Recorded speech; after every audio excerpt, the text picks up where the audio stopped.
folks, don't forget your coats tonight. Some of the coldest overnight temperatures since way back in the spring headed to the Channel 3 viewing area tonight.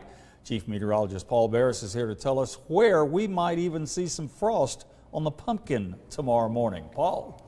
Best chance will be in the higher elevations, far away from the cities. In some of the spots at sheltered areas, that means areas that are not going to have any wind at all. So some cool temperatures tonight. In 40 around the city, but you get away from the cities, you could drop down into the low to mid 30s in a few spots. Not a hard freeze, but it's going to be a frost in a few spots.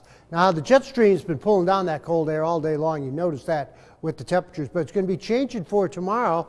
By afternoon, we're going to have winds coming out of the west in the upper atmosphere. That means temperatures will start stabilizing, and then coming up into Sunday, the winds will be more out of the southwest, so we're going to warm up again, probably right into next week. Now, right now, all the rain showers are off to the north.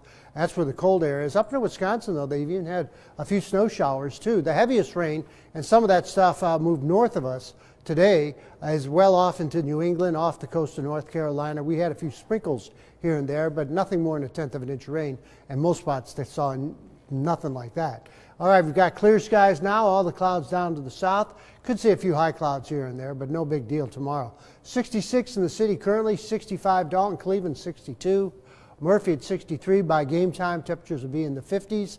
The winds are still out of the northwest at 13, but once that sun goes down, a little after 7 o'clock, those winds will really die down fast. 67, 55 for the high and the low for today. Pretty close to our forecast of 65 and 55. Now at the airport, only a trace of rain fell.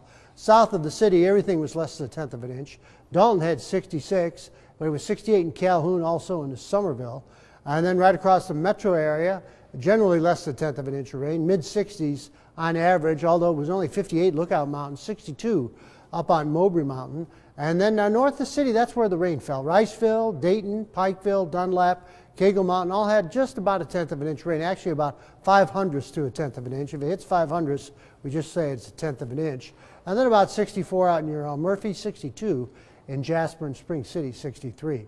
Latest VIPIRCAST has that high sitting right over us. That calms the winds down. And then we'll start to have a southerly flow of air coming in. That'll warm us up a little bit on Saturday and really start to warm us up on Sunday as another cold front approaches. But this front's going to stall to the west of us. All the rain's going to be along the Ohio River Valley.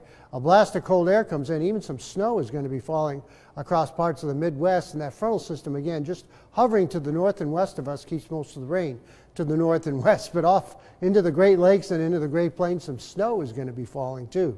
So tonight, 40th, clear skies, some patchy frost in some of the higher elevations, east and northwest. 68 tomorrow, mainly sunshine, and then tomorrow night, not as cold, 46 with light winds.